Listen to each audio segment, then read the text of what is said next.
Hi, this is Azim Jamal.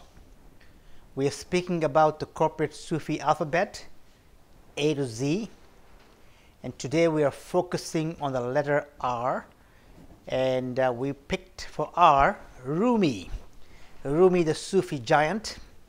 If we look at Rumi's message or messages, he's a 12th century poet, and even to now his message resonates with people.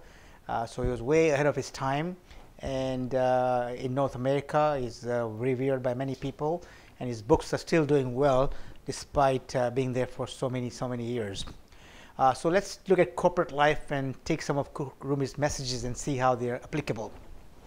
So one of the things Rumi says is, give up your drop and become the ocean. Give up your drop and become the ocean, which means that your drop is your ego. You're a drop, but you find it difficult to drop the drop. So you become everything. I am the big drop, but the big drop is nothing. Why don't you give up that drop and become the ocean, so much more mightier, so much more larger, so much more abundant? But we still hold on to that drop, the me, the I, which becomes our stumble. The word me, M looks down, the word we, W looks up. So when you go from me to we, you really become more powerful. So Rumi's message about giving up your drop and becoming the ocean is quite relevant in the corporate world, because many people become so self-centered and forget that it's really in the giving up the drop that really the power happens. The other message he has is about we are all fellow travelers in the journey of life, and we all face the same seasons of life, seasons of hardship, of joy, of victory, of defeat.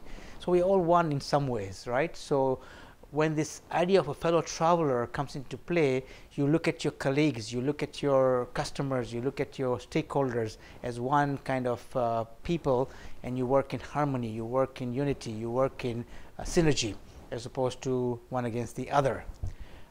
Rumi's message about when you see a big white cloth and a small dot, what do you see?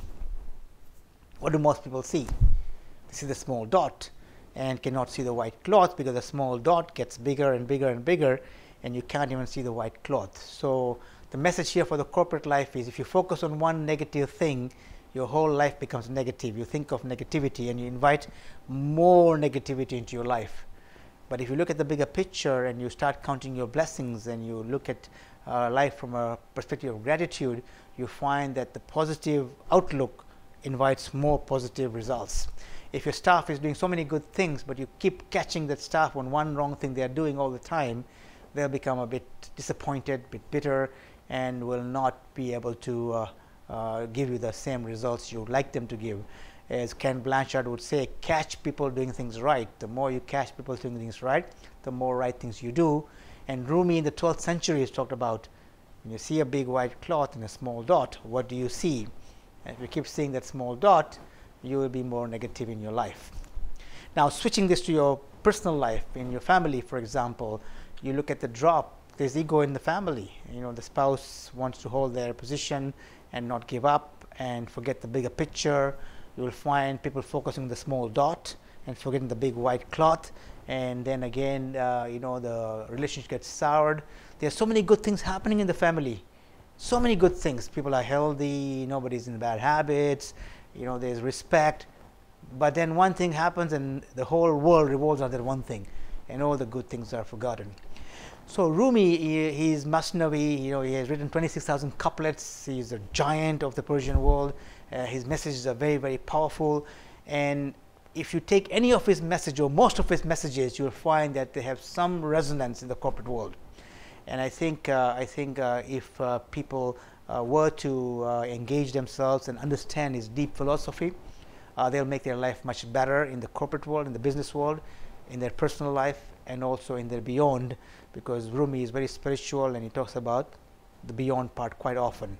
And so Rumi would be a central figure in inviting harmony of business, of balance, and of beyond.